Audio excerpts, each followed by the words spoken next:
4, 3, 2, 1. Cue music. He slimed me. That's great!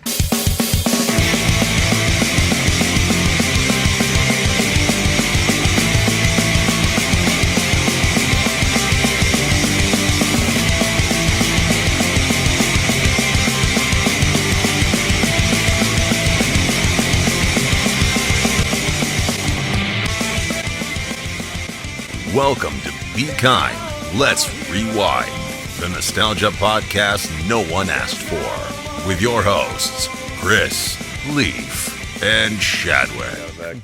What's up, everybody? Welcome back to Be Kind, Let's Rewind, the nostalgia podcast that no one asked for. Today we are talking about the 1984 Ghostbusters, the original. Got it right. Take 6, guys. So anyway, before we get into this, guys, be sure to like, subscribe, tell your friends about us. And Doc, what are you wearing right now? Oh shit, dude, we got some merch, baby. So Ooh, we got tees and whatnot. We'll start putting the links in. So go hit up our merch shop. Stand up so everybody can see it. Oh, like I'm sorry. It came out of my mouth before I even knew what I was saying. Kind of like your mother. Oh, I did it again. So, guys, I actually just got back from March Madness with co-host Gibbs that comes on the show a few times. We went out there to Charlotte, North Carolina, and never have I seen so many pissed off and elated fans all in one place. And my favorite fan, though, out there, we're in like section 219, close to the top. This game was a blowout between Michigan State and North Carolina. And everybody there is, of course, North Carolina fans. They're winning big. Now, this is the one where they bounced their little ball, right? Correct, yes. It's the shooting basket hoops. Mm-hmm. So we get through. This game's a blowout. It's over. And someone scores a basket, and this drunk dude, like 4 rows down, is like, yeah! And then we're like, HUD, he's like, the over just hit. And he was betting on the game. And a meaningless basket gave this guy the over. And he's like so hammered and like almost falling out of his seat, high-fiving everyone around him because his over just hit or whatever. It was, look, gambling's good for sports, man. I don't give a fuck what y'all say. That shit's funny, man. So I'm not gonna got back safe, drank a lot, ate a lot of bad food, had to share a bathroom, which was an adventure all in itself. So For the love of God! Back in one piece, man. Back in one piece. Speaking of gambling, I passed up winning the Mega Millions or Powerball, whatever it is, this week because I wanted to be an actual billionaire this week. Well, that's smart. That's just smart business. That was excellent. So, this will probably be the last time you guys see me. Yeah, Shadwick is not one of those guys that's like, nope, my life's not going to change. I'll continue to do the podcast every week. He's like, nope, fuck it. See you guys later. Exactly. I mean, I'll probably still do the podcast. Just better hosts. You stop in over here with my co-host Paul Rudd. Yeah. You stop in and there's just like you're wearing like gold chains and like Rolex watches. You look like Ric Flair from 1983. It's just going to depend on what kind of Wi-Fi signal I can get from my plane. Yeah, that's true. Yeah, if you can get, and Lord forbid, you're like, I'm not doing a green screen. I'm just not. Get over it. So it's like it's not happening. Tell Elon Musk. Got a problem? Talk to my boy Elon. I'm having lunch with him at 3:30. I could use Starlink. Yeah, there you go. See, this is all starting to work itself out. Speaking into existence, Leaf Man, how's the prep before the trip going? Bro, this has just been nothing but a hectic, mad dash. We've got about a 1 week and a day, whatever's left in today, and we are off, dude. I am like so absolutely elated, excited, and I'm already starting to check out. I had a client message me. Like one of my more problematic clients who likes a lot of like revisions, and I just like didn't fucking answer, dude. I rock starred his ass. I was like, I don't know you. I don't even. You're like my boy Shadwick's about to be a billionaire. I don't have to talk to you anymore. I don't have to talk to you anymore, dude. He's gonna at least give me a mill, dude. Yeah, I'm low down on the totem pole, but dude, I'm getting something. Dude, I'm getting a mill at least. Cool mill, dude. So. A cool mill. So before we kind of get into the new Ghostbusters, man, I wanted to. Shadwick, you've actually, we're recording this, the new one just came out. We don't want to give out, of course, any spoilers, but as a classic Ghostbusters fan and a fan of the one before this one, right, with Paul Rudd, I'd like to get your take on it, man. What'd you think? Yeah, so the Ghostbusters Afterlife was the last one. That's Right, one that, right. I mean, I thought it was great. I think you guys both said Oh, you yeah. really enjoyed it too. Absolutely. So much better than that. You know what? We're not even going to talk about It it. didn't happen, so But we're not- like Rocky 5. Yeah. So, yeah, or Ninja Turtles 3. Yeah, see? So, but yeah, we really enjoyed the last one. This newest one, I kind of felt like it was like Ninja Turtles 2, maybe. It was like the last one was good because it established some new characters, and if you say grounded, as much grounded as Ghostbusters Paranormal movie could be? Yeah, man, I got you. But this one was like, they had more like gadgets, and they already established the characters in the last one, so it starts off with like an action scene, and they're just like trying to force like comedy into the scene. Shoehorn jokes left and right Yeah, and it's everything. like shit people wouldn't say in that situation, Just and- make it like more entertaining, like and or even, try like, to. Even like I felt like the last one, they had I don't know, more practical effects or whatever, and this one's just like real heavy on CGI heavy or whatever. yeah, Or whatever it's I just called kind now. of you just kind of lose something. I Yeah, don't so know. scale is- of 1 to 10, what do you say, man? 6. Okay. So So, it's probably just worth completely to wait mediocre. for it to come out on the streaming service for most. Yeah. All right. And that must be the case because, I mean, we went on opening night or Friday, and I think there might have been like 20 people in the theater. Jesus. So there's That's just like no sad. hype for the movie either. Then Well, Yeah. I think there's just no hype for theaters anymore. Yeah, that Well. may be the case because a lot of stuff's going straight to streaming. And speaking of a good stream, Get out of the street, you fucking bum! and I will, guys. Booze of the week this week, and for all of our listeners, even when Leaf is gone, rest assured we have backlogged several weeks of content, so we will be sure to keep coming out with a new episode every Friday. Not going to skip a beat, baby. By the time you see this episode, he's already going to be back. So that's the beauty of this, right? So for this one, Yeah, we're going to keep them coming. keep them. It's not the going that Shadwick's worried about. It's more the coming. You know why? Because busting makes me feel good. It does make me feel good. He knew what he was doing in that song. So I've got myself here some Gentleman Jack. Going to finish off the rest of that one tonight. Look, man, you can be a bourbon snob or whatever, but Jack Daniel's Gentleman Jack, it's just a solid purchase for the money, boom for the buck. And busting does make me feel good. Shadow, what are you busting don't- on? I agree, actually. All right, look, you swallow that, gentleman. You don't be ashamed of it. Yeah, exactly. I am working on the Shinerbach, Nice. Ooh. and we're running a little low on inventory, so if I kill that one, I got the Blue Mountains. Oh, nice. the Rocky. And that's a man that's prepared. That's a man that's prepared right there. I think that Ray is drinking the Budweiser. I'm actually shocked that you didn't pull the old classic. You know what I mean? Oh, yeah. No Bud Light heavy? for Ray. You know Nah, what? yeah. I do have a couple Bud Heavies in the fridge. I could have done that. It may still happen. The night is young. Indeed. Leaf, I saw you shooting shit over there. You're already in Japan. Damn it! I was hoping I could. I was hoping I could like slide it by you, and so like when you edit it, just like zoom in and like on me. It and would when be the Shadow's whole picture of you shooting like whiskey As while Shadow's Shadow's talking. telling the story. Yeah. So I had some whiskey, but dude, bro, I'm gonna be 100%. I'm already on vacation, bro. I'm already on vacation, dude. Good, Let man. me me teach y'all a little something Oh. from something different, man. This right here is Jinro strawberry soju. This is Korean. Hi. And that is incorrect. That is not the correct language. And Well, hold up. Hold that back up there. yeah. Just a second. Okay. Says stupid white. I'm not white, dude, so it's incorrect. But we love it too. We love it too. So this is Well, yeah, it was Korean. It was marketed for the United States, so that's what it says. Dude, it absolutely was. We're hitting it though already early. I'm going Good, to man. Japan and Korea, and so we got So it. is that sake? Stupid round eye. It's I don't suppose they'll have any problems seeing the ball with their big American eyes. I think I'll go do my taxes.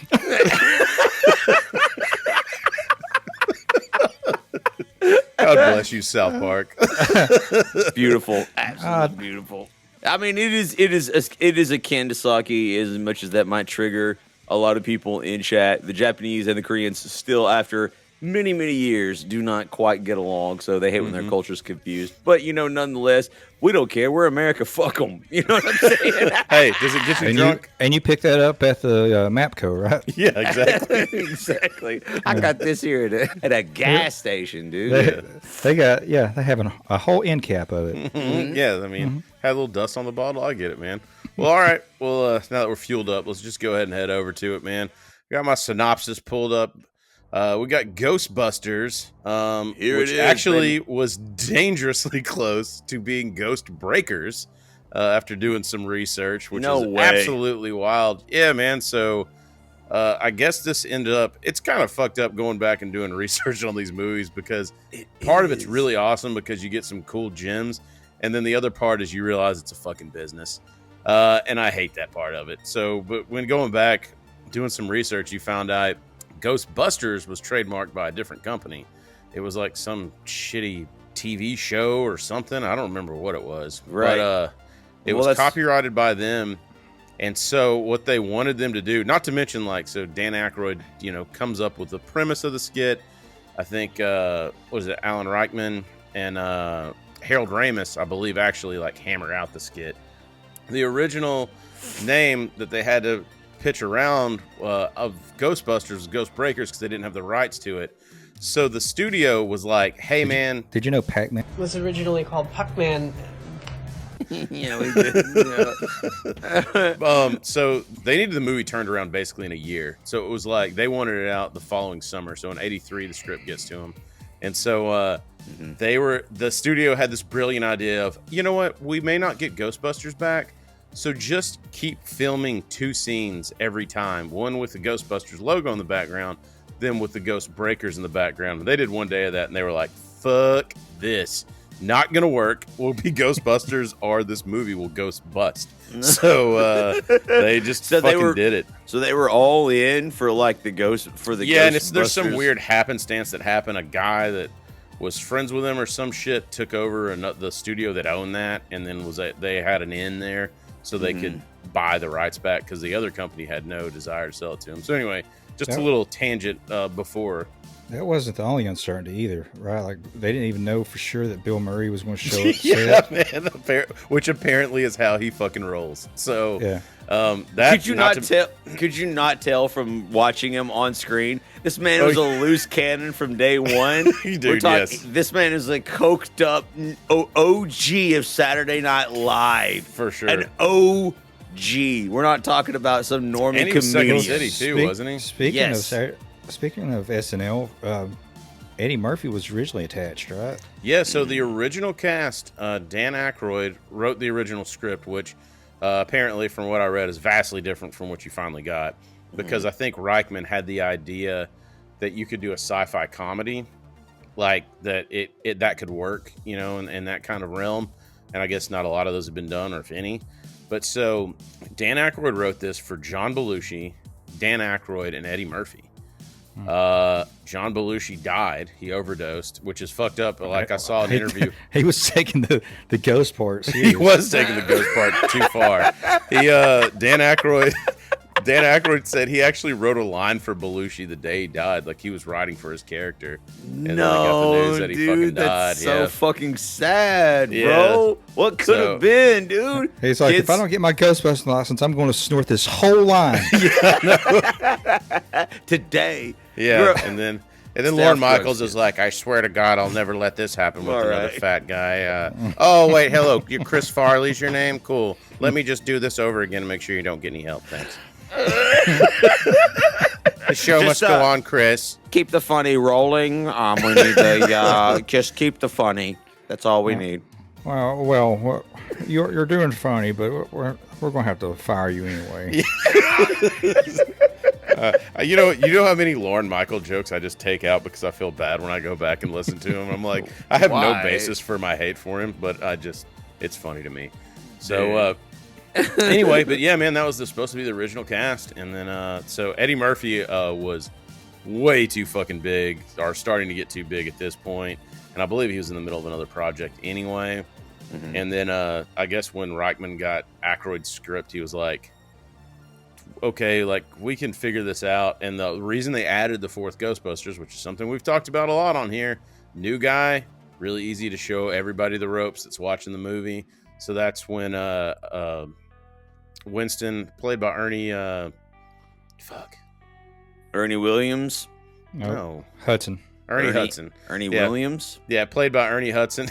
Comes in here, and that was the device for him, was to kind of show the audience, introduce them to some things going on, because it's a startup business movie, more or less, right? And I was talking about the new Ghostbusters movie. So Ernie Hudson is in it.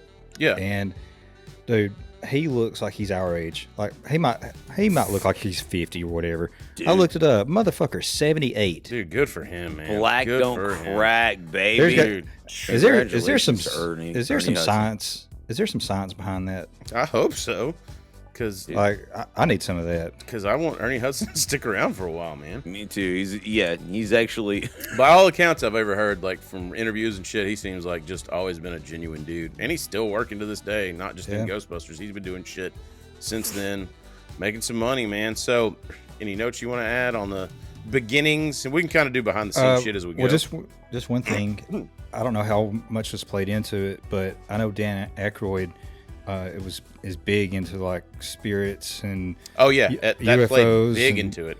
I think he had an uncle or a grandfather or something that I guess made a living off of. Yep. Was he? I don't know. Was he a medium or? Yeah, it was something. like It was that? something like that. But he was, even to this day, he's super into the paranormal. Yeah.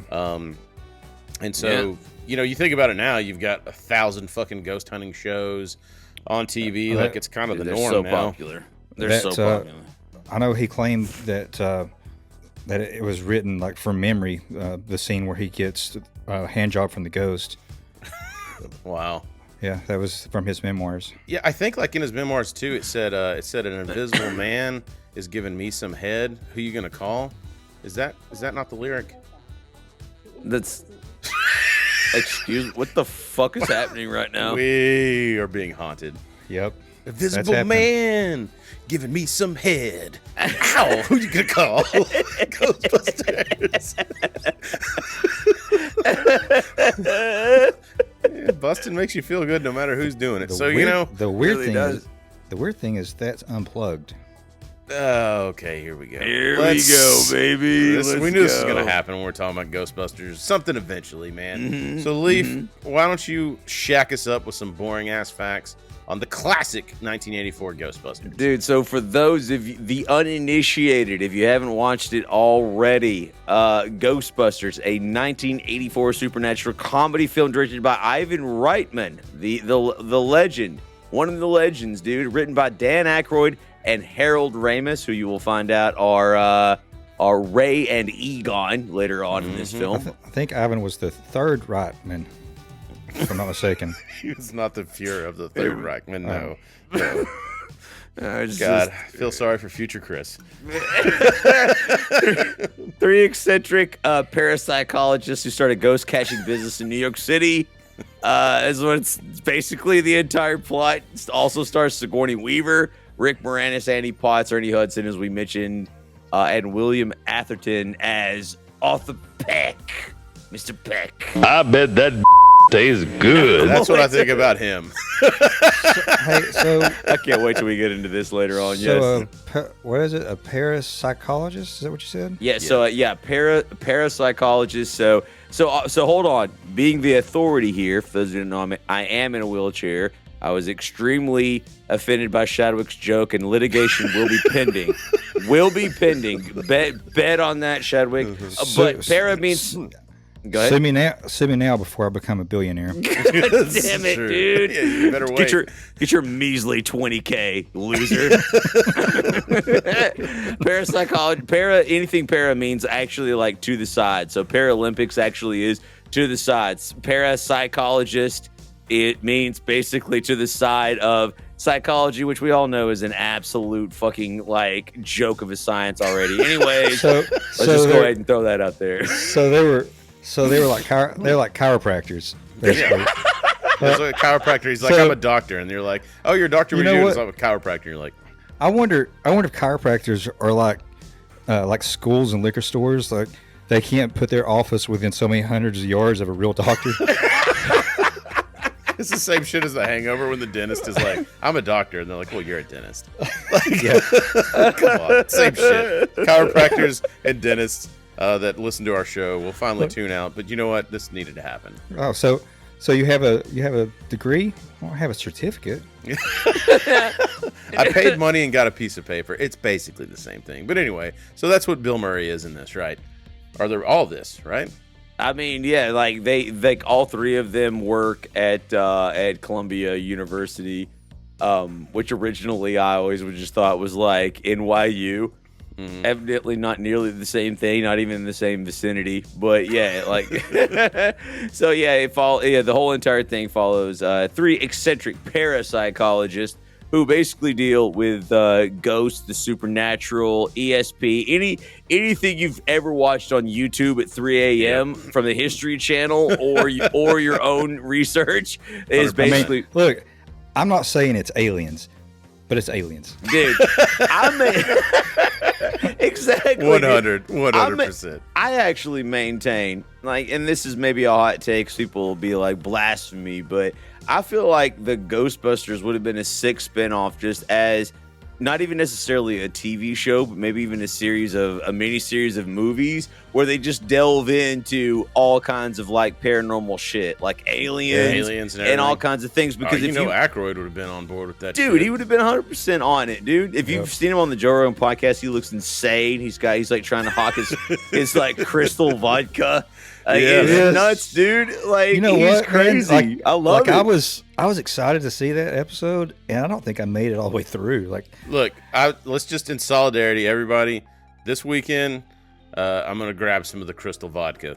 I'm just gonna do it to go support It's Aykroyd. a skull, dude. He's like, dude, bro. It's like it's filtered through diamonds, bro. It's like diamonds.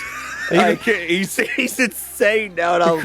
The Crystal Skull was even the worst Indiana Jones movie. Yeah, I know. Like we're really going the wrong way with this one. Like golden showers, diamond showers. I like those. Who gives a shit? All right, so yeah, that's it. Basically, that's a synopsis of the movie. We just bust right in, ladies and gentlemen. If you haven't already, don't forget. Follow here on every podcast. You know what I'm saying? We are Be Kind. Let's Rewind. We're on YouTube. We're on Spotify, Apple Play, etc. Pandora, so, everything, man. Everything. What he's trying to say is we're kind of a big deal. Yeah, we're kind of a big deal. Kind of a big also, deal. buy our merchandise. Don't forget. Coming Links soon. down in the bio. We're gonna have commercials out and everything. YouTube's gonna shut us down.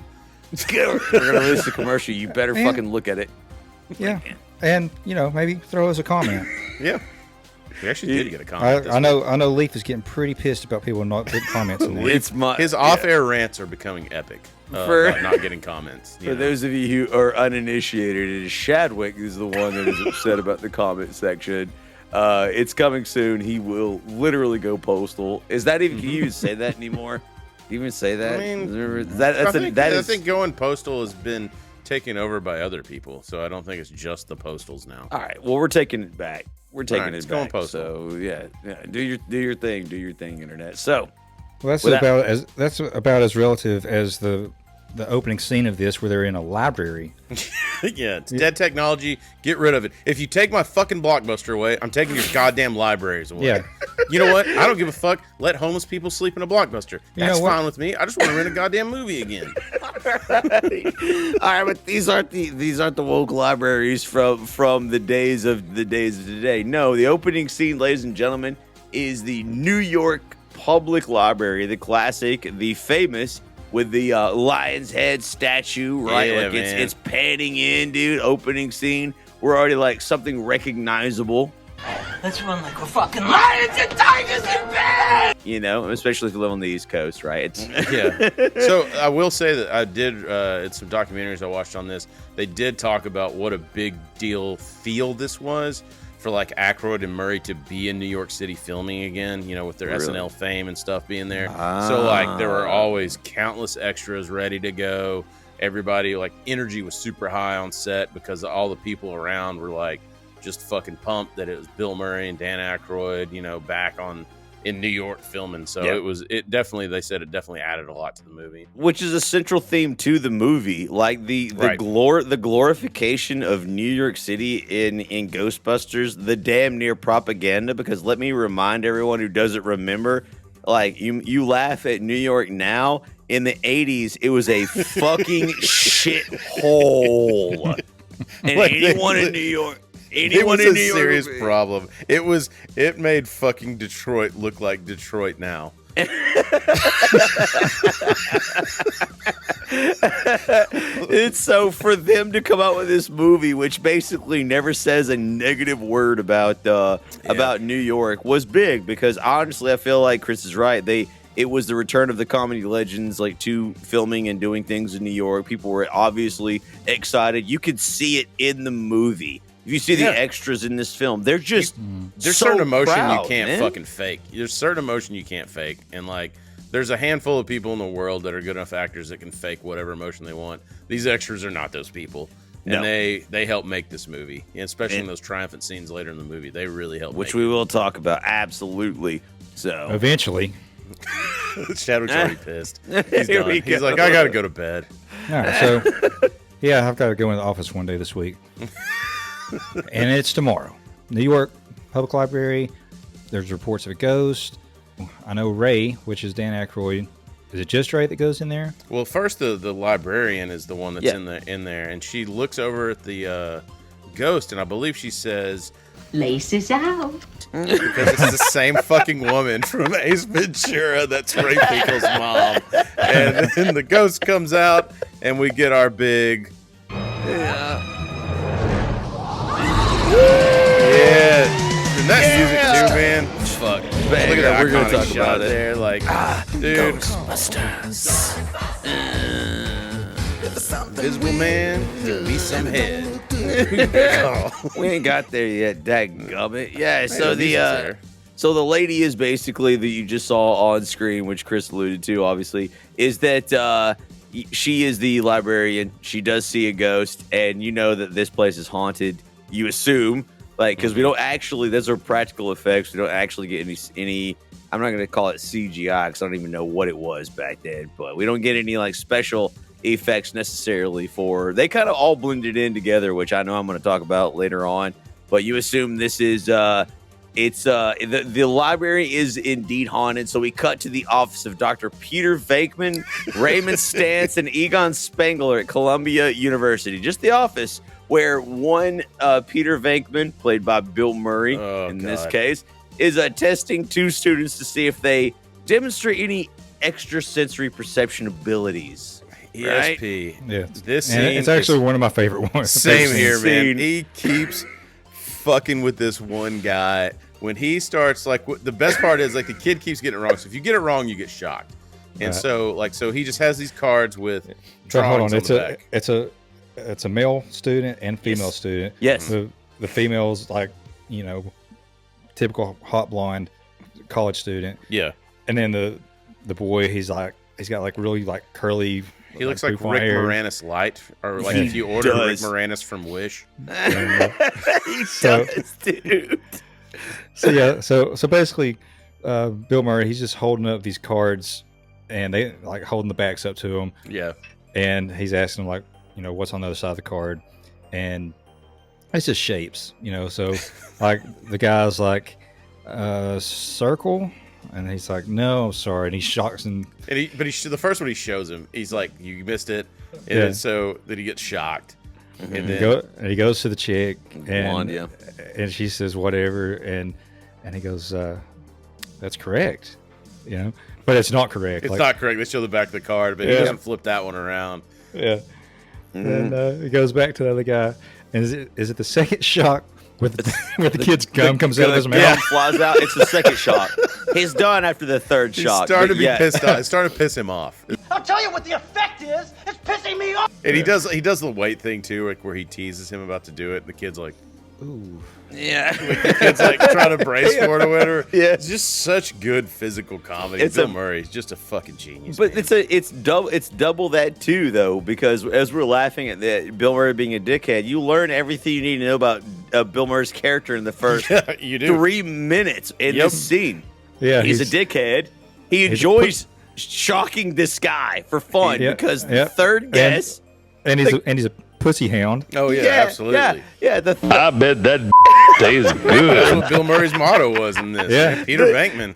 The third guess we see the young man make was correct. He actually guesses it, and he still shocks him anyways, dude. Because it's just like fuck you. He's holding it up. He's like, ooh. Yeah, he's sit like, down. oh, I'm sorry. That shit is so good. It makes me laugh every single time. Yeah. And so, yes, he is a pussy. Yeah, so he's an absolute pussy hand. He's basically abusing his position to fuck young co-eds like at the college because wow, that is Basically really living the American dream. And there's mention that they're being paid for that study or whatever. The kid eventually he gets mad and he leaves. He's like, "You keep your $5." Yeah, that's all it is. It's $5, dude. Even in 1980, that had to be the equivalent of $20. There's still There's nothing. nothing to be It's shocked. nothing. So, but anyway, so while he's doing all this, of course, is when Ray and Egon come in because they've got the news that there was the library ghost. haunting from Yeah. the beginning. Yeah. And so then they're going out to the library, and Peter doesn't want to fucking go because he's just like he's trying to hook up with this girl. I love the line too when he's leaving and he's like, maybe we can meet up like later on tonight. And she's like 8 o'clock. He's like 8 o'clock. I was about to say that. He's like, you really? He's trying to get ass so hard. God. It's disgusting and she's beautiful. just biting it like hook, line, and sinker. Like, Dude, kids are good so stuff. stupid. Don't ever forget kids. Well, the if you're best thing 20. is though is like even if you're bad at it, they're too young to know any better. Never forget, kids. If you're 20, you're actually stupid as fuck. Don't think you're not. Trust me. We It all were very stupid. all We comes still are out. stupid, but we're very stupid at 20. We're admitting that now in our 40s. So yes. Yeah, you just accept it at 40. That's all. That's Yeah. all the difference is. So Chris is right. They go to investigate the library, quote unquote, haunting. Peter Venkman, of course, is just a poon hound. He's a shyster. He's also the cynic in the group, which is such an important dynamic, and I feel like is absolutely overlooked. That he doesn't necessarily believe in any of the stuff that Egon and Ray are talking about. He doesn't necessarily believe in ghosts. He's like, he roasts Egon in one of my favorite lines in the entire movie. And it's just like, bro, why are we here? This is a waste of time. There's no such thing as ghosts. This reminds me of the time you tried to drill a hole in your head, which Egon responds, That would have worked if you hadn't stopped me. I noticed that too when I rewatched it this time. That throwaway line is so fucking funny, and they just keep walking like that didn't like no big deal. Like it really did happen. And the scenes from the very beginning until we get to the ghost interaction are just like that. There's so many like one-liners and throwaways and banter, and I'm sure that shit was ad-libbed. Like a bunch of that had. And to like have I mean, been. when they get there, all the way the characters are involved in this, like you talked about, like when they get down to where they're finally about to see the ghost and they're collecting the sample, like there's ooze or whatever that's on the Dewey Decimal System bullshit because you don't do shit alphabetically for some reason. Congrats, Dewey. Goddamn dick. I'm gonna burn it down. I'm bringing back Blockbuster. So anyway, so in this whole situation, they get he's having to collect this sample and he fucking hates it. Everything about it while he's collecting it, he gets it on his hand and he tries to flick it off, but it flicks back on his face and he's like, "Ugh." And then he starts wiping it off on other books as he goes around the corner. It's stringy. Like it's and he just assumes It's it's like like mucus. boogers or Yeah. mucus or some nonsense. But He's they're just so like, fucking like excited about all this, and he could care fucking less. Like he's just so mad. It's funny. Like Ray is the one that's like overexcited about everything. Egon is more or less the straight man, but he's also funny. Like, yeah. and he's like a super genius. And then it's his. And then Bill Murray or Venkman is like you said, the cynic. Yeah, they finally see the ghost. It's some obviously, or you assume it's a ex-librarian that's in there. Like she shushes him, which gives you the clue. Oh, hey, it's a librarian. Mm-hmm. And then she's dead. You in know, her Ray's soul, got I guess. Ray's got a plan. And his plan is Get her!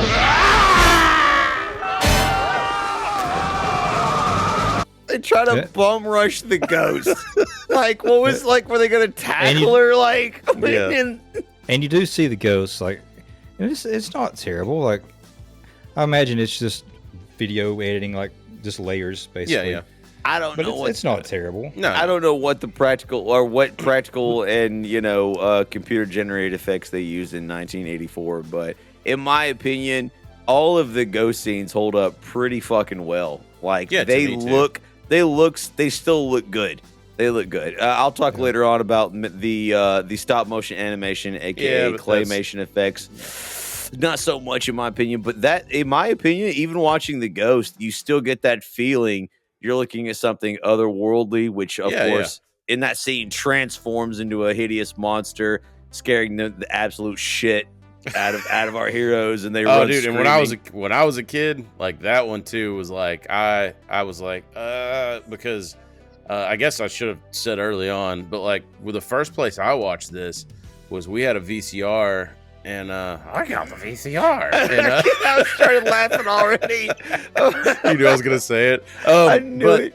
But my dad, I guess, worked with somebody who was like, who was basically Napster in 1980. He had 2 VCRs, so he would just record, dub movies and sell them or give them to people. And so we had a copy of Ghostbusters. I remember we were doing some dumb fucking Cub Scout hike the next day. It was me and your brother Leaf in the basement. Like we're watching Ghostbusters, and I'm probably like 5 or 6, and I was. Oh, you're not even pre-stage yet, dude. I was terrified by that. Like this scene started me off being scared, and it just got progressively worse through the rest of the movie. I want to mention too, since we're on like when we first saw this movie, like this movie is rated PG-13, and I remember this is one of those like for those of you who don't know, the rating system is not. Well, I mean, I guess it is old like us, but it was newer back then. And so it was like one of the first movies to kind of be rated PG-13 and not suitable for basically kids our age, right? Like this is technically for adults. It deals with adult themes, and there are some scary moments in there. And I actually was not allowed to see it. Like I remember my mom immediately grew up, obviously extremely Christian conservative here in the Bible Belt. Yep, and respect my mother, I love her, and so she was just like, no, you're not watching this, and of course, like most, like young little boys, I found a way. Life finds a way. Life finds a way, and I found it. And there was a couple of moments that were absolutely terrifying in this movie. Like I was absolutely mortified because our parents were right. They were correct. They were correct, dude. I can't believe Ray got a fucking Ecto BJ. Dude, like I had no idea what that even was, man. Didn't even know what was happening, dude. Chadwick, how old were you when you saw this? Do you remember? I think I got to watch this one right before the sequel came out. Okay. Mm-hmm. So I don't know what year that was. Yeah, I think it was close to 90, 89, 88, somewhere in there. But that makes sense. Like I saw it. I want to say it was probably 86, maybe 87. So I was 6 or 7 when I saw it. But and I don't know if I was supposed to watch it. I don't know if that movie was Dad got it, and then we just happened to find it downstairs while we were having our sweet sleepovers. We need to bring sleepovers, but actually we do bring sleepovers back. They're just called hangovers now. This might and one night stands. Yes. This might have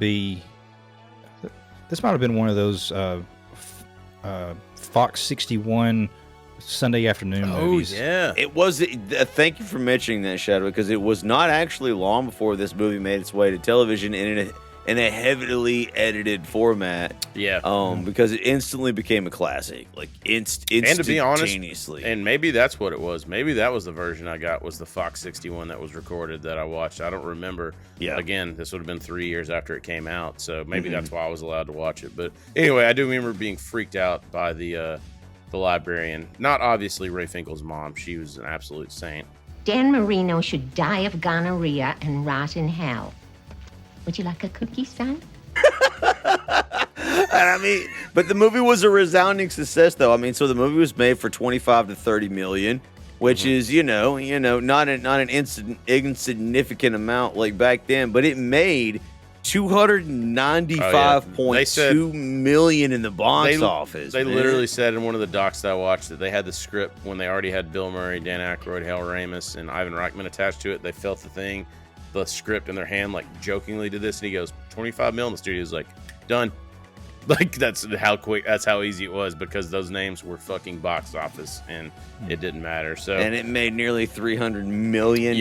Not to mention everything that's done since. But so, I mean, like, so we'll get back on track now, because now Mr. Peter Venkman is now fucking jazzed, because when they get back to Columbia, now they've been kicked out. Now they no longer have their grant to do their studies and stuff. But he's stoked because, oh shit, this stuff's real now.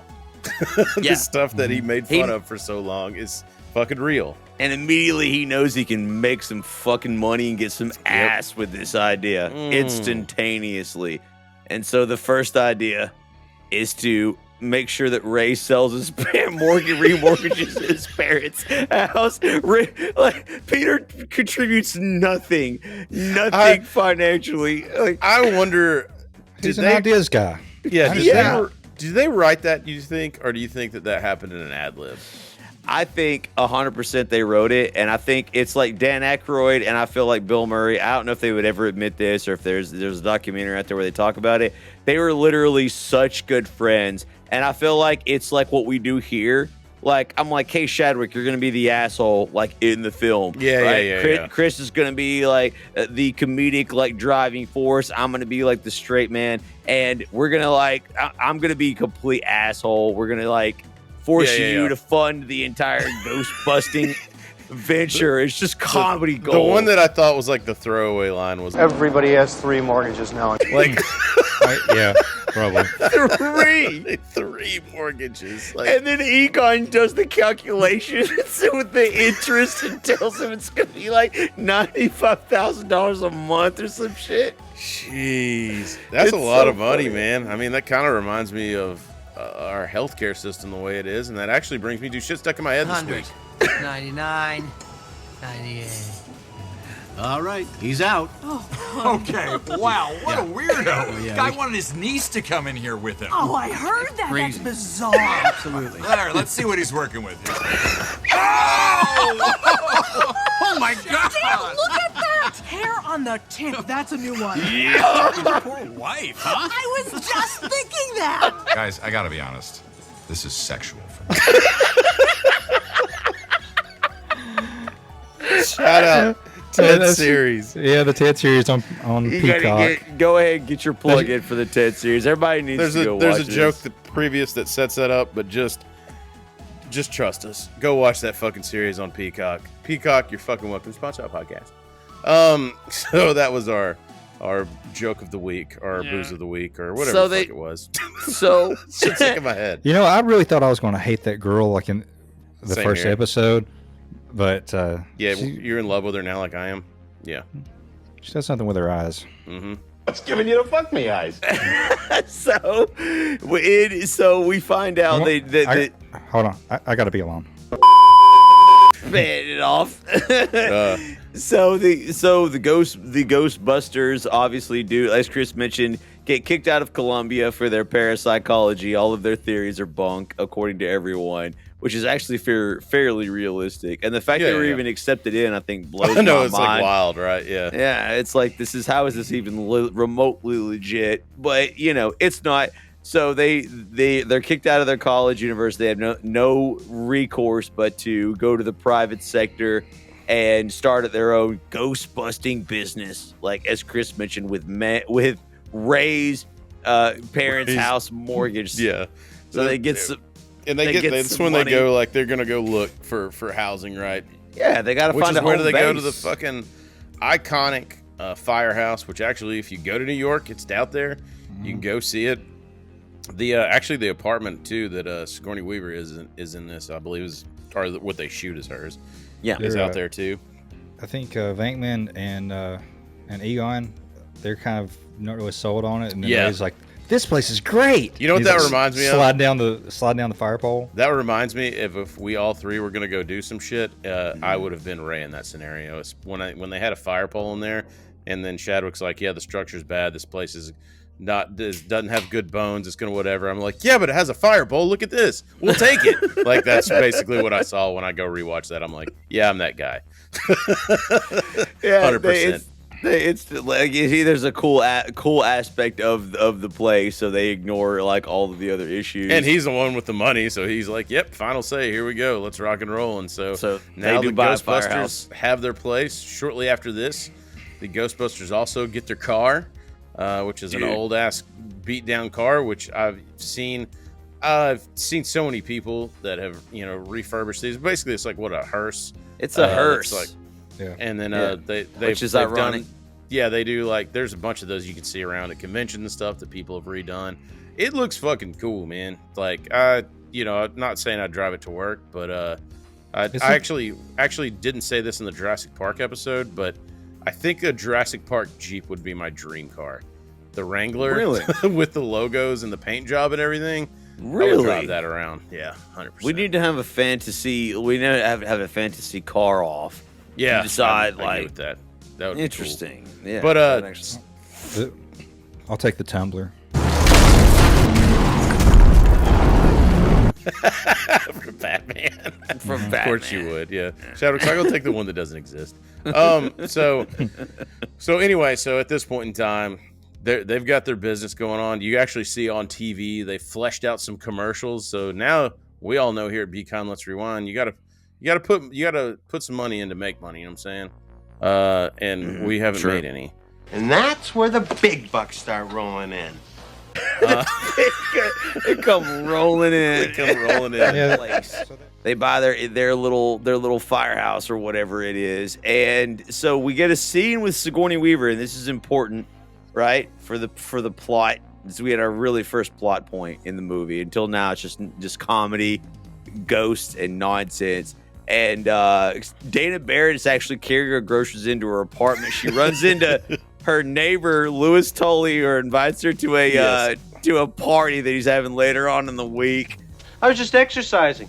I taped 20-minute workout on my machine and played it back at high speed, so it only took 10 minutes. I got a great workout. And he's played by Rick Moranis, comedy fucking genius, man.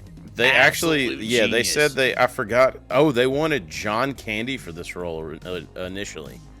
Like I could see that. I could see it too. He would have done good. You saw him in Home Alone. He kind of does the bumbling thing a little bit, like when he's talking to Kevin's mom. He's done that in several movies, Mm-hmm. but I think that he was busy with something else, and then Rick Moranis did and Donkey Lips wasn't old enough yet. He was not. He didn't have his claw crackers. They said that they put out the call for this character. And I think Rick Moranis was one of the first interviews, and they just killed it after that. They're like, "All right, this dude's got it." Like because he had played that character, I believe, on was he on SCTV? Maybe He was on SCTV. Yeah, he was in that. He was in the same vein as a lot of the SNL group. Literal comedy legend. A lot of people still kind of didn't know who he was. Obviously, there's no internet, so if you didn't watch SCTV, Rick Moranis was not on SNL. No. Not that I'm aware of. Unless he did some. Yeah, it was he did some bit parts. SCTV. SCTV is where he did the Canadian thing, the Molson We guys. We actually really need to talk about that because a lot of people, even our age, don't understand. They get this confused. There was a lot of the primetime players. It was huge. Primetime Players are not the only comedy group, right? Yeah. So, you had obviously Gilda Radner, you had John Belushi, Bill Murray, were in that group from SNL. But you also had the people Chevy Chase. Yeah, Chevy Chase. Thank you. Yeah, you also had like other groups. Eugene Levy was in that too. Eugene Levy was on SCTV. Yeah, that's John right. Candy was on SCTV. Rick Moranis, and some others. So it was like Steve Martin and Martin Short. Short eventually ended up on SNL, but I thought that Short ended up being on SCTV at some point. I'm pretty sure maybe he did started both. on there. And that just goes to show you how kind of convoluted it gets. We need to hash it That's out why on it's the podcast. confusing. Yeah, we need to. Yeah. That's a good episode to do. But anyway, so they ended on Rick Moranis, who does the perfect job in this role, like as the bumbling, weird tax attorney neighbor. Yes. Yeah, he's like timid, socially awkward. Yeah, and he doesn't take no for an answer on her coming to his party. Like, I'll see you there then, or she's like, well, I'll see if I can make it. She really look forward to seeing you there. Like, really, your TV was left up really loud, so maybe you should just all these like little weird anecdotes. He's listening for her to get home, so he can come out and talk to her. Yeah, he talks nonstop, and this is one thing. If like in the 80s there was no closed caption or anything, you need to watch just his scenes. It's a lesson in comedy because he talks nonstop. He does not shut up. He's the most annoying human being on the planet, but if you listen to his lines, they're so funny, and they don't pertain to anything. It's just nonsense. It's just shit going through his head. Dude, it is.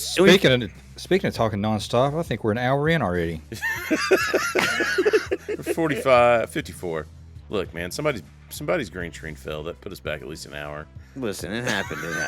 The point is, Rick Moranis does an amazing job, and every scene he's in is absolute comedy, like complete and total. Everybody needs to watch his performances. He gives a master class. And so Dana's bringing her groceries in, and she goes into the apartment, and immediately she gets pretty much haunted. There's the scene where her eggs start jumping out of like the egg carton, and they start frying immediately. And then she opens up the refrigerator, which reveals an alternate dimension, which just sounds insane if you've never seen the film. But she realizes that's the issue, so she's being completely haunted. And there's some insane shit going on in her apartment. So back at the firehouse, we find Ray pulling up in an old hearse, of course, which we know is going to be the famous Ecto-1. And we can assume they intend on using that as a ghost-busting car. And we meet the new second. Chadwick, did you, since you also had the car from Twins, did you also have Ecto-1? No, I didn't have that. But someone right down the street from you has it at that. There's like a hair salon. It says the sign says "curl up and die." That's right down the street from you. I know. That's on Flat Springs Road. Yeah, I forgot about that. That's a real thing. Everybody watching this thinks that like you guys are joking. Like, and it's I'll go by and take a picture of it, or if you do, Chadwick, one of us will get a picture in this episode to show you guys it's real. It's real. Oh, I don't go that part unless I'm that part of town unless I'm going to see you. Yeah. Well, I guess it's up to me to brave the storm. But anyway, so we got the famous Ghostbuster car here, and then I think we get introduced to Annie Potts' character, Janine Melnitz. Is this the first one where I got like the Harley Quinn voice? May have been my first introduction to this. Yeah. Let me just say a couple things. One, she's 71 years old now, and I might still would. And two, she made a real choice with that accent. And she nailed it though. I mean, I guess Cyndi Lauper I always wanted to go up to Cyndi Lauper and be like, "What's your real voice?" Stop faking. No one talks like that. I need to hear what you really sound like. But I love Janine in this. That's how I feel. That's how I feel about girls, like young girls now. They're like, "Yas, queen." That's not your voice. Stop doing that. When the camera's off. Or if it is, quit making those people. Or quit making those people. Either way. But I love Janine in this, and of course, like throughout this, she has a little crush on Mr. Egon. She likes the big sexy brain, Check out the big brain on bread. They look smart motherfucker. They definitely like try. She tries to. He's not interested, which makes his character to me, which is even funnier. Yeah. One of the funniest characters in the entire show, just because he's just so deadpan about everything and humorless. So those moments are excellent, man. So in walks in that same scene after we meet Janine. Oh, also she's just really wry and mean. So they have a secretary. Yeah. She's their secretary. Just talk shit the entire time. Janine, any calls? No. And of course, Dana walks through the door after her incident with the ghost and the eggs and the dimensional rift in her fridge. Her fucking fridge. I gotta say too, what's her name again? Sigourney Weaver. Yeah. Her and Jamie Lee Curtis are like interchangeable to me in that I can see that. I don't really like either one of them. Oh, really? Yeah, I just don't get it. I don't know. We'll get to it, but the demon possessed scene, yes, have some. There is no Liz, only Zool. Yeah, very true. We're Dana with technically their first customer, and she needs the ghost services, and of course, Peter immediately recognizes it as a chance to get his dick wet. Because that's all he cares about is like making money and like having sex with women. Oh God, I mean, sign me up. Having sex, which leads me to one of my favorite clips in here, and I guess this is a Gibbs line, like this one right here, when he's at her apartment. He's just feeling. I hate this. I like to torture him. That's right, boys. It's Dr. Venkman. He knows he's full of shit. Like, he knows it. I don't know. Gibbs used to always do that. If there was a piano, Gibbs would just go, like, do that. I hate this. Like, yeah, like, so it's like he immediately pulls the dick move and just, like, goes to her apartment. And they find absolutely nothing. It's just like a gigantic, like, waste of time. And then it's not long before he actually starts trying to make moves on Dana. Yeah, try to sleep the night there so she feels safe or whatever. It's just classic Venkman. Yeah, just classic. I got to think that he was just like ad-libbing a ton of stuff in there too. I agree because it feels real. Like, you know, it does. Yeah, just the way he's saying everything, I just love. And it. I gotta give it to Sigourney Weaver too. She plays this like very, very well as well in that scene because she is just completely above him. Yeah. She is absolutely. I think every one of us have shot our shot with a woman just like, and it felt so real to watch him go down in flames. It's like in flames, yeah. You're not hot enough to talk to us like that. No, they ain't.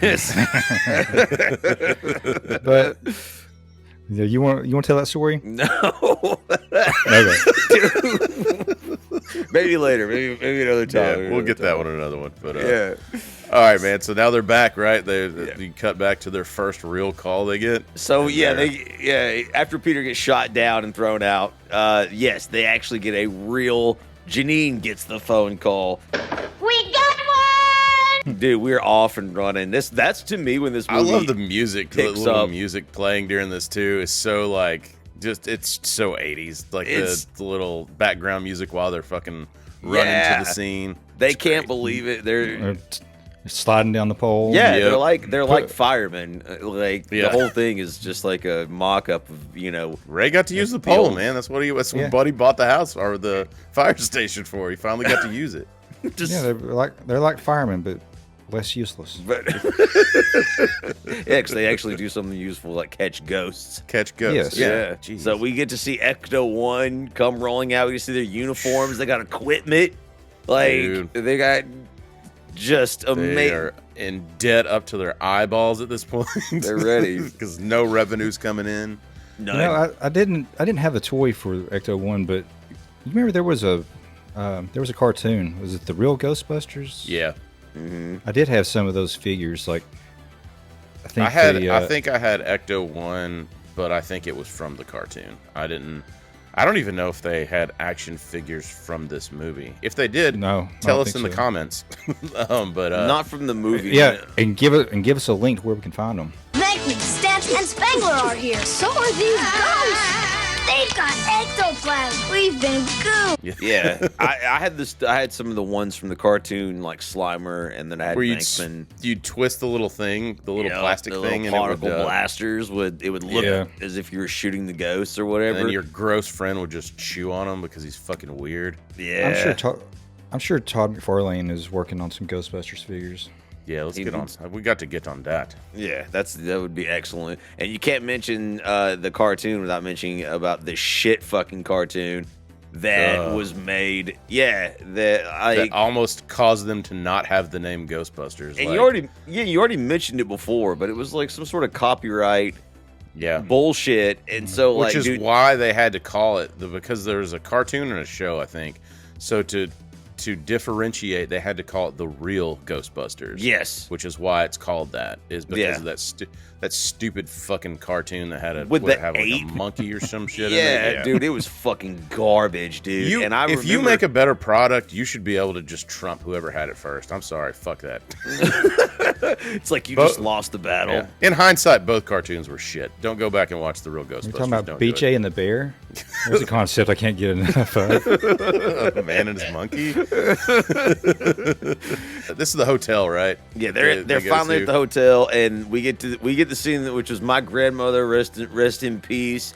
Her favorite scene in the entire freaking movie, when the black maid is like pushing the car and scares the Ghostbuster.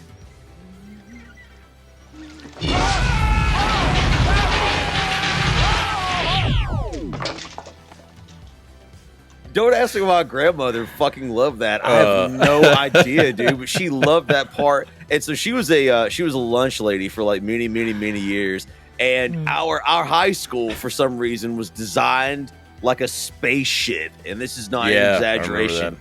And like she would have to push a little lunch cart around the area, and she told me she thought about like my brother and I that scene every single time she was going around, because she was like in her mind thinking like she's gonna get blasted. She's gonna get blasted by the Ghostbusters at Central High School in Chattanooga, Tennessee. We meet our second ghost, of course, in this right after that scene in Slimer, which becomes one of the I guess sort of the face almost of Ghostbusters. Maybe in the cartoon, just sort of like it's the most recognizable special effect. And so Slimer actually was kind of loosely designed on John Belushi. Really? Yes. Like I saw, or at least if this documentary is worth its weight. Is that what they imagined his spirit looked like when it came out of him? I think it was just kind of a nod to him. I don't know. Like I think it's just had some resemblance to him. He's still doing. We actually captured his soul leaving his body. He's living in excess in the afterlife too. So, but this is where we have the scene right where Peter gets slimed. I think he runs here. Yeah, I saw it. This is so good. You're right. It's He's so deadpan, like He's an ugly shit. little spud, isn't he? I think he can hear you, Ray.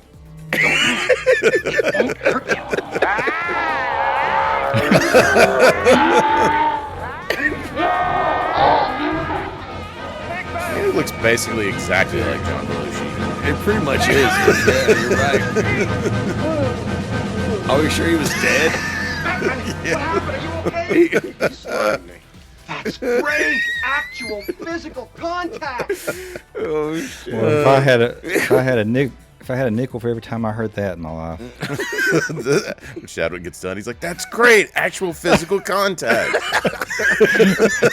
and then she's like, "He slimed me." He slimed me, right?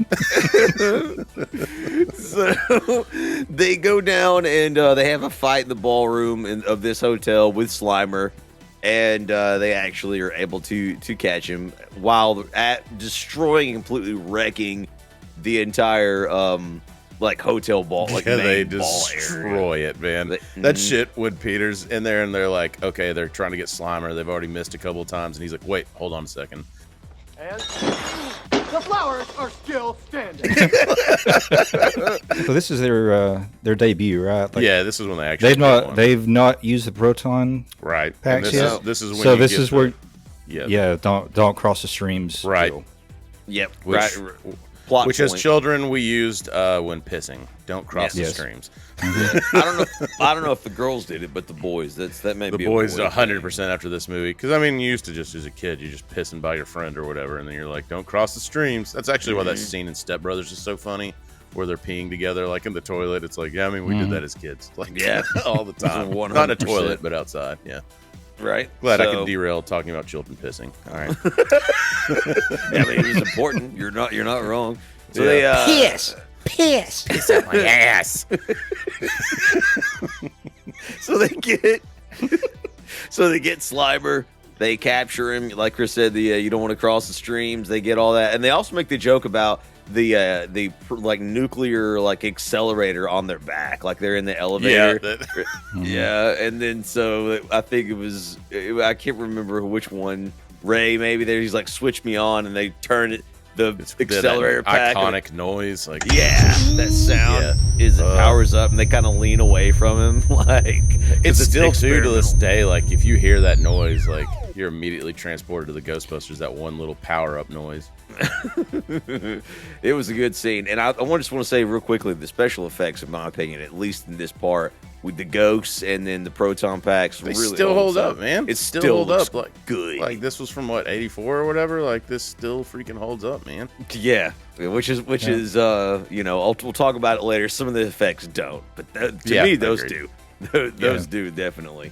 They capture the ghost, and we're It's off to montage our time, baby. Second montage, dude. We just got one. Gotta It was have so you gotta good. have a montage, you know. We came, we saw, we kicked their ass. Yeah, dude. Ghosts are appearing everywhere, all over the city. No one seems to be upset or worried about it, but the ghost no, because busting business is good, you know. is booming. It is booming, and and the Ghostbusters are getting famous. They're on the cover of magazines. They're doing talk shows. And with every like big trend, there's a side hustle called the Ghostbusters. They're just trying to, rip off these guys once the copyright expires. So, right, and make a shitty cartoon.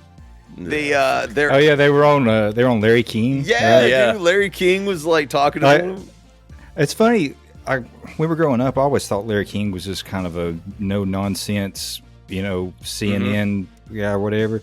But like he had a good sense of humor. He was good friends with Norm. Yeah, he was. Oh yeah. He even went on like Norm's show, like the internet one, right? Like Yeah. I mean,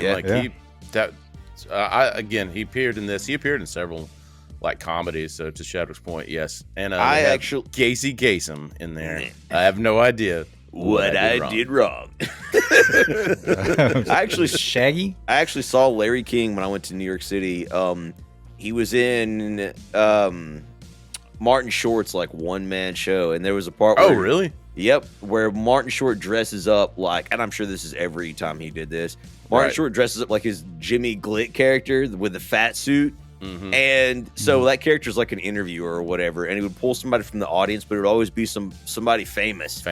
And the night that I went, like Larry King was there, and he was fucking hilarious. That's like awesome. they were ripping on each other, of course, about how old he was, and dude, he took it in stride, man. It was so Nice. funny. Yeah, so yeah, you're right. We'll try to find some videos with him and Norm also. Yeah, man. We'll put Yes. I think Norm had him read some like pre-made jokes. Oh, they were pretty bad. Yeah. Larry King was like, there's also one in there where he's like talking about someone that had Alzheimer's, and Norm busts out laughing, and Larry King's like, he had dementia at the end. That's funny to you, huh? You know, McDonald, I want to tell you. No, it's a very odd thing to say. If you're looking to broaden your horizons, I don't think it's wise to laugh No, because at you someone just who said- had dementia. I'm not laughing at that. I'm laughing that you said. He was you the best. just said. I loved him. Mike It was Wallace was a sad. great guy. He had It was- dementia at the end. Also, we can't talk about this montage without talking about the part that went completely over my head as a child, and that is the ghost apparently giving Ray a Hummer to make him so good. Oh yes. That she He's goes laying on the bed cross-eyed. and his belt just like starts moving by itself. Yeah, Why which does he is have also a that pretty thing, cool man? little special effect. But yeah, that is He's, oh no, I've gone cross-eyed. And then, but I mean, she busted, made him feel good, you know? Some sloppy ectotopy for Ray. In his dream, by the way. It didn't really happen. Right. He was just dreaming about getting a blowjob from a ghost. And then he slimed her. He slimed me. She slimed me. I slimed her back. So the ghost... It was tit for tat. The Ghostbusters business is actually booming so well and so hard that they're being overwhelmed. So they hire the fourth and final famous Ghostbuster, Winston Zeddemore, played, of course, by an Ernie Hudson, who is still ripped at 78 years old. 78 years old. He looks still looks 48. good. Yeah, man. Yeah, Good can for somebody him. give me some of that? Like, whatever he's dude. on, dude. Good for you, Ernie Hudson. Also, sponsor our podcast. For the love of God. For the love of God. And Peter finally shows up, stalks Dana down because he's not forgotten. You know, I guess he can't get enough of that sweet alien. It's a challenge. Well, yeah, she told him no. So that's you guys are absolutely right. And I thought about that. I can't have that. Yeah, Chadwick never took no for an answer. It may have taken him 20 years, but now his wife is a direct result of that. Good job. Well done. It was a long con. Yeah, Chadwick is playing the long game on this one, so much respect. But yeah, we get I think in your note here too. You're completely right because isn't she like in the fucking opera or some shit? Like she's like she plays in like the symphony or something like that. That's right. And Not then the opera, but. and so she's with some guy, assumedly like her boyfriend or some dude she's seeing. Clearly, like there's something there, and of course, Peter just uses all of his charisma to basically hijack her. She's like giggling and laughing. And they make a date because he's going to come back and check out, I guess, all her apartment and stuff again. But he's really just trying to use it as an excuse to see her, which she completely understands. Like they both know what's happening.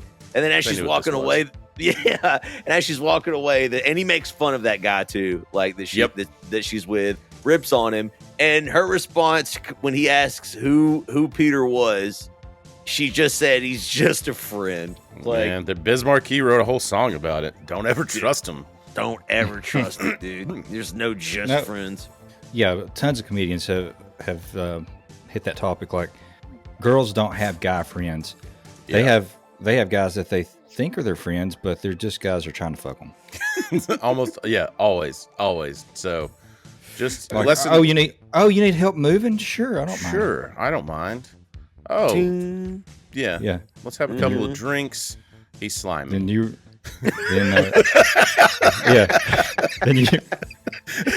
help her move. Yeah. You help her move, thinking you're gonna get some ass, and you end up just like splitting a pizza. You get a fucking Little Caesars pizza. Yeah. Yeah. Splitting it with 8 other guys. One pizza. 8 other dudes she conned to help him move. You go home and like. Fuck the sleeve of your favorite jacket. What? You go home and like furious masturbate with a sore back. You shit it all over me. Terrific. So, then we get one of our. Moving on. Yeah, one of our villains. I guess this is kind of the main villain, right? This is the main antagonist. Lines. Yeah, he's actually, and he's not even in a lot of scenes, but he's like really the only thing. I mean, until they're really kind of standing in the Ghostbusters way, right? Like he shows up, and his name is, of course, Walter Peck, played by William Atherton, an agent for the Environmental Protection Agency. If there ever was a punchable face, dude, William Atherton has that. So good on him. He does a great job of being a hateable character in this movie. Like just a great job. Like you want to punch him in the mouth from the fucking Jump Street. Like you're like. He has a shading grin. You can tell he's just going to be a problem. He came in there with a chip on his shoulder. Right. And like you said, he's from the EPA, so you already want to punch him for that. So now you also want to punch him again because of his face. Yes. It's like he's doing a good job. He's working for the EPA, but if he doesn't change his face, I'm going to change it for him. There's literally no redeeming qualities about him. So he basically threatens to shut him down and get a court order, et cetera, and he gets in a fight with Peter and, of course, loses, like, verbally. And so during the scene, we kind of learn that the ghosts are getting really, really out of control, and that the Ghostbusters storage containment unit is basically like kind of filling up. Yep. And right then, one of the gargoyles at Dana's apartment just like comes to life, like just crashes out. In thought, that's terrifying. But we kind of start to get here with when it's the practical effects of it, like growling and everything, like it looks terrifying. When we get to the claymation aspect, which was just the time it was back then, like it's what they had. It just it did not hold up. The stop motion is really bad. Yeah, I mean it's terrible. But again, I saw the newest one. I don't know, man. It's like you kind of lose something. Mm-hmm. They went CG, like it's smoother, right? But it still doesn't look real, right? Yeah. Like I see what you're saying. That That makes perfect sense. Well, that like Chris said, like when the gargoyle or whatever the monster is just sitting there and it's moving with the animatronic, it looks really good. It's horrifying. It looks awesome. Absolutely. It's when they have to animate it that you just start to be like, and they kept those very few and far between because of they tried to. Yeah, when it ran across the street. Yeah, that was oh bad. Man, it looks so freaking terrible. It's Belief, actually comical. You loved this scene, right? Because I also shared what you shared on this scene when the ghosts are going out of control, the gargoyle comes to life, and then Dana. This whole scene is straight out of a fucking horror movie. Yeah, like this is terrifying. This was she's in her apartment in the chair. Mm-hmm. Yes, yeah. And this movie was PG-13, and this kind of like, despite the ecto blowjob scene being adult oriented, which we didn't even get. You know what I mean? It doesn't. Yeah. This scene right here is kind of one of the reasons why 8, 9, 10-year-olds should not have been watching this at probably should have been 3 a.m. downstairs, like with me and your brother when we're like fucking 8 years old or 7 years old, and I'm like, cool. So I guess I can't sleep for the rest of my life. That's right. Cool. Ever again, as these demon hands just Dana come out sits of the down, rip out of the chair, pin her. If I remember correctly, are the hands like gray? Yeah. Or they're black or gray. Yeah, they're like undead hands, like zombie hands is what they look like. Yeah, so probably like shortly after this movie, or after I saw it, I had some gloves like for Halloween that looked like that. They were like old, like gray, cool. kind of stone looking, with long black fingernails. Right. Dude, that should like just a little memory unlocked. Boost, like just busting out of the chair there, they pin her, and then they like the chair goes through like the wall or whatever, I guess, to the other dimension, and so like she's either dead or completely possessed at this point. So yeah, and it is the latter. Wasn't there was something about the refrigerator too, right? Well, that's she opened it up and she could see. Yeah, but did she get sucked into the refrigerator? Nah. So what happened is when this happens, like the hands grab her, pin her to the chair, and they drag like the whole chair into the kitchen. There's just this light. Yeah. And you can't. So it just goes into the light. And she's screaming, and the scariest part is like as she's screaming, and it's like pulling her in, like the kitchen door just slams shut, and the screaming stops. Like it's like as a kid. I mean, I mean, you still remember that to this day. That's like 30 something years ago. Like that we're like terrified still to this day. When I see that scene, I see what it is now, but I'm still like that feeling is still there. Where I was like. This scared the shit out of me as a kid. Yeah, like I remember scared the shit out of filling me. my britches at this scene as a young little lad. Man. So that's Steamy Ray Vaughan. Shits his britches. Meanwhile, Rick Moranis is having his little party, of course, which is just down the hall from what just happened. Down the hall from this horrific event, and he's delivering some of the funniest lines in the entire movie. Everything this man does is absolutely fucking hilarious. Louis, I'm going home. Well, don't leave yet. And listen, maybe if we start dancing, other people will join in.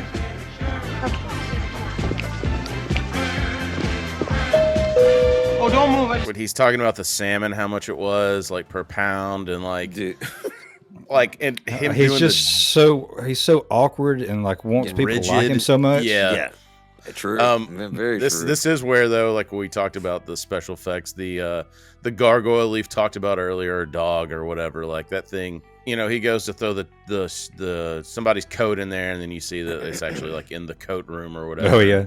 And then now this It's thing just like, busts. Yeah, it does the dog thing. Like, Oh, I forgot. They do have names. They're those dog things had actual names. Their names were Vince Clortho. And that's right. Yeah, it was his. And that sounds like a gum disease. And she, of course, which we're about to find out, is Zool. Yeah. So we get Peter- he gets like chased off, and he's trying to run from this thing all over New York City, but he eventually gets caught. Why it shows him, besides for comedic effect, is beyond anybody. But for what I guess he lived in the apartment too, and so it got it got Dana, then down the hall it got him. Well, in theory, because like Dana and Zool. Or Dana is Zool, but like Vince Clortho, if it went according to plan and he didn't run, you're just down the hall to meet up with the gate master or the gatekeeper. The key master and the gatekeeper. Oh, true. So they're right down. It was convenient. So that would have worked. Yeah, that would have worked. Good point. Good point. If he didn't run, but so then he runs. He's possessed, and he dies when screaming outside of a crowd. You assume dead. Like in I did classic when I was... New York fashion, no one cared. They just go on about their dinner as he's screaming. Leaf, your notes here say that they're both now slaves to ancient Sumerian demigod Gozer, the Gozerian. Mm-hmm. Yes, slaves. Can we call them unwilling participants? Yeah, we'll change that. We'll change that in post. Yeah, somebody edit that out if anyone feels uncomfortable about that. So a fun little story back in the day. Also, if you feel uncomfortable about a word, go fuck yourself. We're getting dangerously close. I can feel it. Yes. So whenever Peter shows back up at the apartment after all the shenanigans has taken place, and then this is pretty hot. Sigourney Weaver. I'm just gonna say, like, I'm with Chris. She's hair teased out. She's It's the dark eye makeup. Yeah, Dude, I guess that's what it is. Man, she's hot though in this. I also like her outfit, dude. I mean, she's in fantastic shape. Like, you know what I mean? Like you gotta admit, give it up. I mean, she's done she did some good work, and she's super young here too. You know what I mean? Like, we're not talking. Did you guys realize in the Ghostbusters Afterlife, the first one with Paul Rudd in it, Zool shows up again, but it's Olivia Wilde, like hot ass Olivia Wilde. Yeah, that's right. Yeah. So Peter shows up for his quote unquote date with Dana, and basically she tells him there is no Dana any longer. There's only Zool. Is she? And we're not going to skip this part. Is she sitting in the chair doing the dog pant thing? Not yet. He tries to like put her to bed, but they have this whole like she's like floating or whatever. Yeah. She's completely. We can't ignore this. I wish I could remember Bill Murray's comment there too about there sounds like there's already more than one person in there when she's like, yeah. What does she say? Yeah. It says something like she wants him inside of her or some shit. I can't remember. Yeah. So there's already enough people in there. But which you could tell some of those were ad libs. This line is near and dear to me and Leaf's heart because one time we were playing basketball and Leaf was like, I don't know why it popped in my head. This is like 93, 94. Like you had gotten some water and you just like and Leaf's like, man, you were like, hey man, like, can I get some water? And I was like, there is no water, only Zool. And it just goes for a layup. And I'm just sitting there like thirsty as hell. He gave me some water, but that line lived on with stuff like throughout. So then that just was in our vocabulary. Chris and I worked with a girl, and she had like those like high like sharp cheekbones, and she came in one day and she had on like kind of extra, I don't know, extra heavy, extra dark eye makeup, and I mentioned, I was like, look over there, and he's like, there is no Liz, only Zool. And now that's out for her to see and come back and kill me. So cool. Yeah. Awesome. Is what it is. Hey, I wonder how many other people had used that line. Oh, dude, like, it had to be a lot. You had this with it so many puns. Such a good line too, man. Yeah. So she's possessed by the gatekeeper, and Rick Moranis is also possessed now at this point in time by the Keymaster. To make matters worse, though, back at the Ghostbusters headquarters, Walter Peck is back. Oh God, with his little court order, man. And also, too, I think at this point in time, don't they like find Rick Moranis' character? Doesn't he like wander in there to where like Egon is? Yes. So like you mentioned, yeah. You mentioned he ran off like out of the.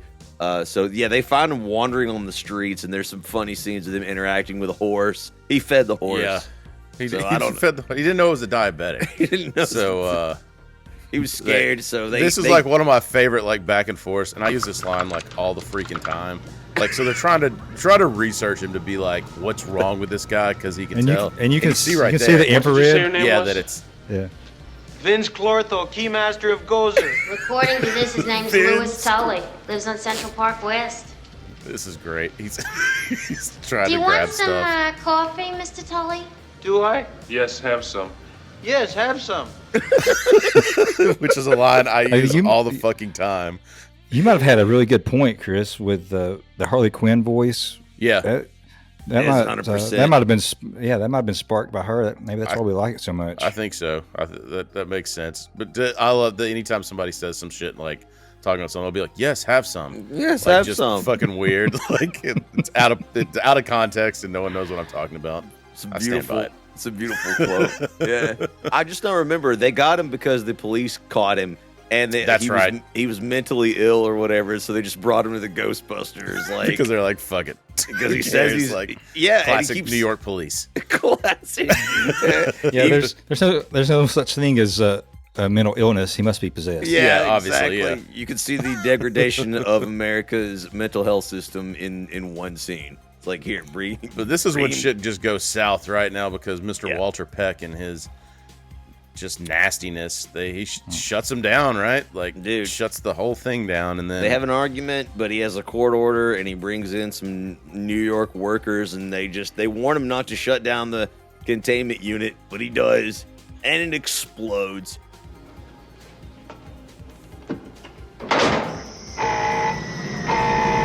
And all the ghosts are set free to rampage across New York, which they do, and then third, hilarious, awesome montage.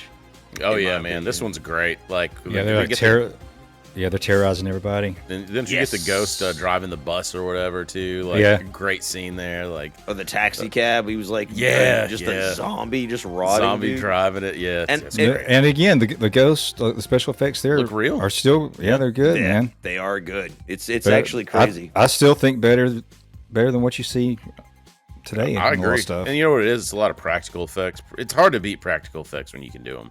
Like, it's just true. I heard or I read somewhere that Michael Keaton they finished filming Beetlejuice 2, and one of his conditions for returning was he wanted practical special effects. Good for him, man. It's hard to beat them, man. They're just a 3D. So we'll see. Yeah, we'll see how much they mesh the claymation in. Yeah, like the first Deadpool, they did a lot of like wire work instead of, and it looks so much better. It looks when you can do it, man. You can't beat it. You just tech ain't there, and I don't know if it'll ever be there. It's hard to replicate what you see live. So we're at the point now though where it isn't CGI. Just is it cheaper just to do that now? Yeah. Like green screen. Well, it's finally come back down to earth. Like, remember, like when Jurassic Park was happening, and even like other stuff like that, it was super expensive. It was new tech. Now, I mean, hell, we could probably do CGI on our computers right now, like, and make Lumberg fucked her. Speaking of Lumberg fucking her, then we segue over into Dana's apartment, and the gatekeeper and the keymaster finally get back together. Finally, and we assume Rick Moranis pounds out Sigourney Weaver. You think he mounts her? Yeah. Does it have to be doggy style? It had to have been doggy style. In the style of their former hosts. So yes, he's like, she was like, I want you inside me. And he's like, yes, have some. And then, and he did. And he had some. And that's where this went. So it cuts, like Leaf said, it cuts and you just assume. So then the Ghostbusters. We find out, too, that, like, Dana's apartment building was, like, built by the Gozer it's like a cult or whatever. Right. Yeah. Which is... Man, if there was ever a building in New York that should have been hit by a plane. Right. It's 9/11. Like, so this explains why Dana's apartment was sort of at the centerpiece of the entire show, right? Like we've kind of been like dancing around it, and there's really no explanation as why all this is happening where she is. But like Shavik says, they kind of go in and explain, or should I say, they kind of figure it out, and they've been slowly piecing it together all movie. Oh, they're also in jail, by the way. Yeah, they got arrested after all the ghosts get released. That not their fault, but then in classic New York fashion, they get arrested. I'm just bagging on New York, and I'm here for it. Dude. We find out too, like, I always wonder why, like, Walter Peck was like so adamant to like shut them down or whatever. And I found out he was just an angry person because he has no dick. Yeah, and I think we have a clip of that right now. And they call these bozos who conveniently show up to deal with the problem with a fake electronic light show. Everything was fine with our system until the power grid was shut off by Dickless here. They caused an explosion. Is this true? Yes, it's true. This man has no dick.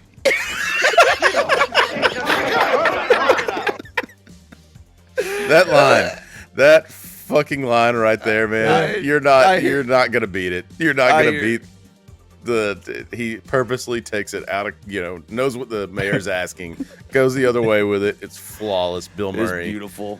I've heard Shavik repeat that line multiple times. Multiple times. Some of my notes is like, we get Shavik's favorite line, because it's in there. It's Shavik's favorite line, or your name isn't Walter Pecker. I mean Peck. Also, we have a fun story here, too, because I think that this is when the Ghostbusters are trying to convince the mayor, like, what they're doing is real and they can help fix this. And so I think he listens to some of our show, gives his son, Eli, had a funny story when he was little. There's this scene right here. These things are real. Since I joined these men, I have seen shit that'll turn you white. So that line is kind of like a throwaway line in the movie. But of course, like, Eli's like 5, 6, 4, who knows, like, young kid. And Gibbs is like, he gets a call from his wife. And she's basically like, yeah, so Eli just said, I seen shit that will turn you white. Like, I'm like, of all the lines for a kid to pick up out of this movie, it's like the one curse word, basically. But I think to make it better, I think he said it in church. Yeah. I mean, I don't know if that's true, but we're going to say it was true because that's even funnier. I think actually in this allegedly story, he walked up to the pastor in the middle of the sermon and said, "I've seen shit that will turn you white." Turn you white. Thank you, Ernie Hudson. Yeah, thank you, Ernie Hudson. Thank you, Eli. I hope you're listening, buddy. But yeah, that's just anytime I see that line now, I think about that. That, like, of course, as a kid, you pick the one line out that you shouldn't pick out, like, and repeat it because it's funny and it just sounds good off the tongue. It really did. It really did. But you can't say it too much or it loses its meaning. That's true. South Park showed us that. Remember, yes, have some. Yes.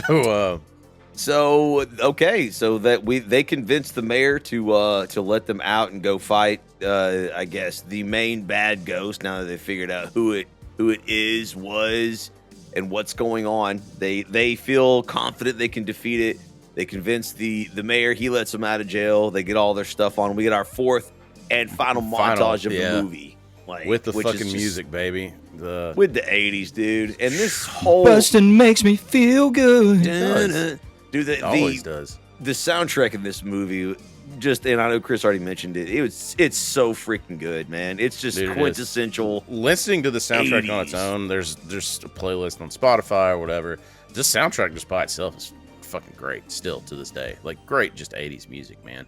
I don't know, some of the best special effects that still look good now have an amazing soundtrack. I mean, everything just amazing actors, work. Man. Yeah, some of the most legendary actors at that time. just giving amazing performances. So the crowd, of course, like New York's behind them now, and they're going to the final boss stage, basically in this video game that is Ghostbusters. Everybody's cheering for them, and then they all die in an earthquake, and the credits roll, and that's it. That's not just kidding. Why does right? Like, why does that scene happen? There's no giant marshmallow. There's no big explosion. It's just the earthquake happens and the credits roll, and that's it. They fall. But like as a kid, I was like, are they dead? Nope, they're fine.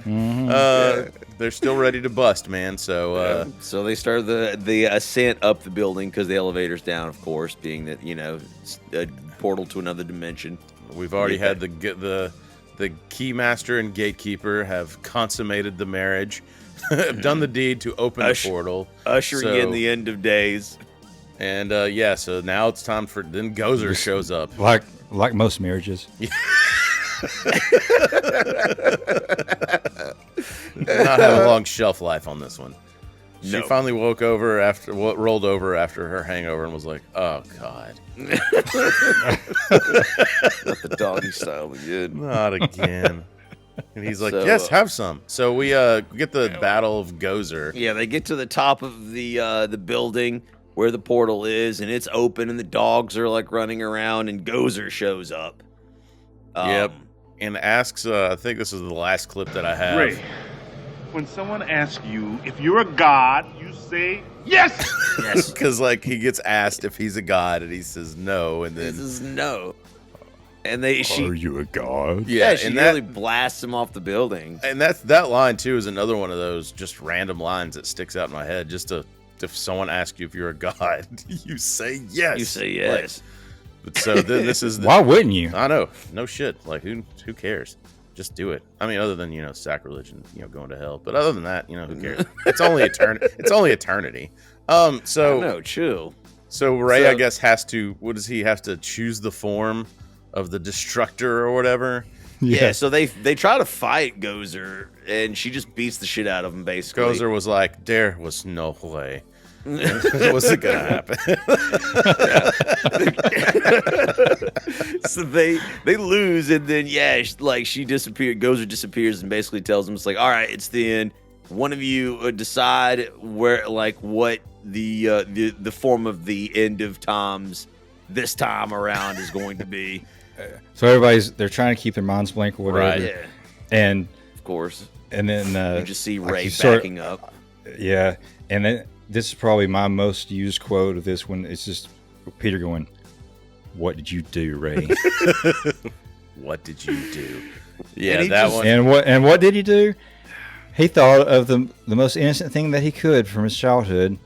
It was the Stay Puft Marshmallow Man. And two, I think when they said they were making this, they had I think it was a mix, they said, between the Pillsbury Doughboy and the Michelin Man is kind of how they came up with this Stay Puft Marshmallow Man, which I'm sure has sold an assload of marshmallows. It did not exist before, right? No. So this just sold, probably someone grabbed it, ran with it, and it's probably sold an assload of marshmallows since. So good on them, I guess. But now you have a giant Stay Puft Marshmallow Man, which is hilarious, but in the context of the movie, it's kind of terrifying while it's happening. You're like, oh, it's a Marshmallow Man, until you realize that it's like 100-foot tall and stomping through the city, and the story's just smashing, and then it starts climbing up the building. Yeah, and they man. shoot it with the particle guns. It's like burning on fire, and it looks like super evil.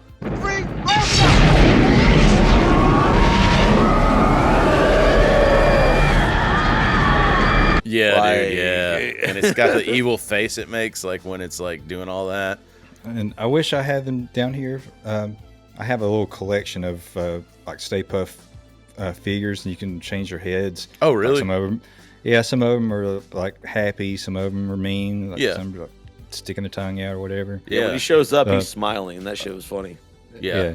And then he gets mad when they start blasting him. Anyway, I started blasting. Bang! Bang! Well, I don't see so good, so I missed it. And then he gets mad about it, obviously. And so, like you said, he's climbing up, and then how are they going to beat him, Leaf? How's it going to happen? Dude, I mean, we launched back to our childhoods, dude. And, we realized that you're not supposed to do it, but there's only one solution. And that's cross the streams, man. You Yep, got to cross the streams. And this will somehow... Yeah, I think...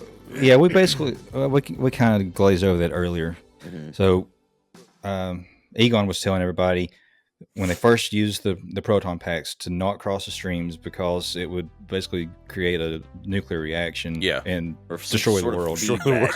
Yeah, no big deal. Yeah. Yeah. So now the only way to beat this giant marshmallow man is to cross the streams. Because they're basically going to sacrifice themselves to save Earth or whatever. But like that used to always terrify me on the cross the streams part because the proton packs never shot like linear. They're always doing this. And then I was always like, when I rewatched the movie as a kid, I was like, oh, Jesus. Oh, nope, that's close. They're going to cross the streams. Like I was terrified. It looked close. I was like, every time they use them. Like, stop that. But yeah, so that apparently was not what they were going for. Just, I guess, an anxious human being. But anyway, so yeah, it's time to cross the streams, cause this reaction, and sacrifice themselves. Feedback loop. And just destroys the portal. And the explosion burns the Stay Puft Marshmallow Man, blows him up. And of course, Walter Peck is at the bottom of the building. And he just gets covered, which you could assume in molten marshmallow.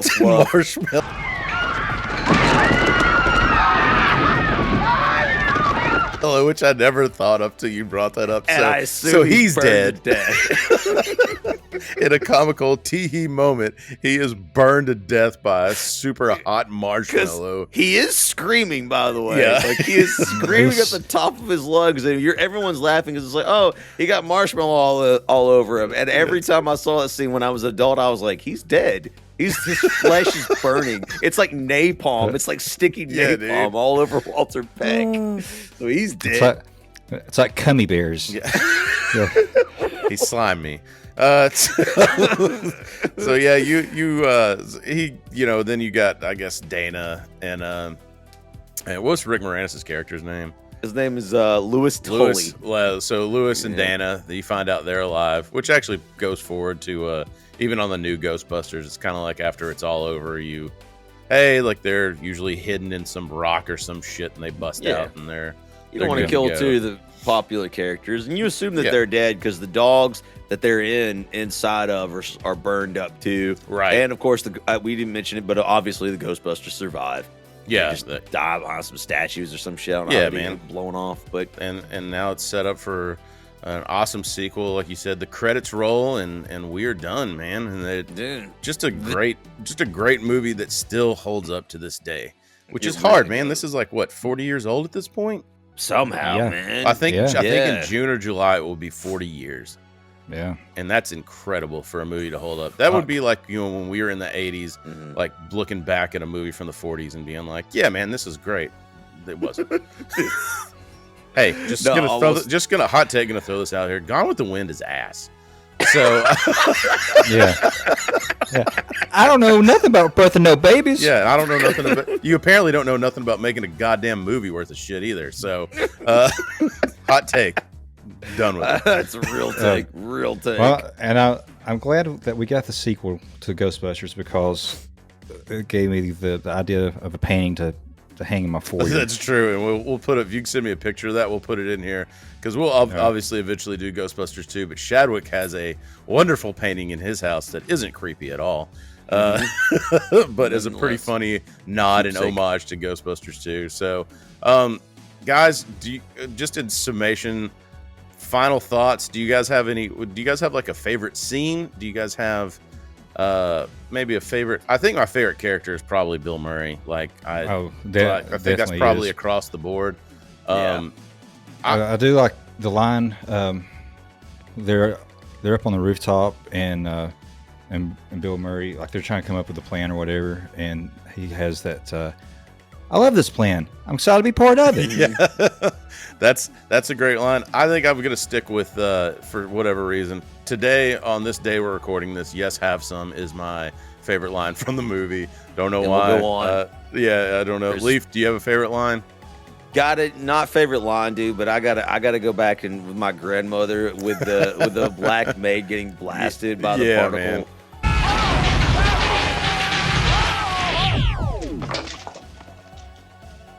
Dude, that shit is still made me laugh. It's but I recently such a good watched story too, though. Like good story that your grandma like still thought about that, and that's kind of what you think of now every time you watch Ghostbusters. And Which I'll is what's never great not be able. about this podcast and about us going back and watching these movies is because like these movies mean a lot of different things to different people, and when you go back and like kind of like Shadwick talked about earlier, like memory unlocked, like sometimes this shit will unlock memories, remind you of people in your life at that time or whatever. It's just it's good shit. Growing man. up, what you also were like doing. and subscribe, or Yeah. we'll stop and, doing this. And in the comments, tell us your favorite scene. Tell us if you got any like emotional ties to it. Not this one, or not just this one. You know, any episode. Yeah. We got a great comment on the Beavis and Butthead episode. Yes.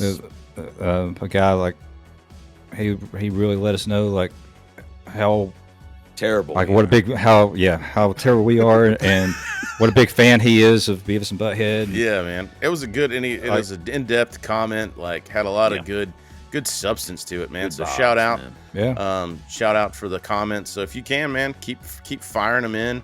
Let's build this community, and let's all try to start busting to make us feel good. And with that, busting does make me feel it does make us feel good. And with that, we'll take you over to our Norm Macdonald clip of the week. Julia Roberts told reporters this week that her marriage to Lyle Lovett has been over for some time. The key moment, she said, came when she realized that she was Julia Roberts and that she was married to Lyle Lovett.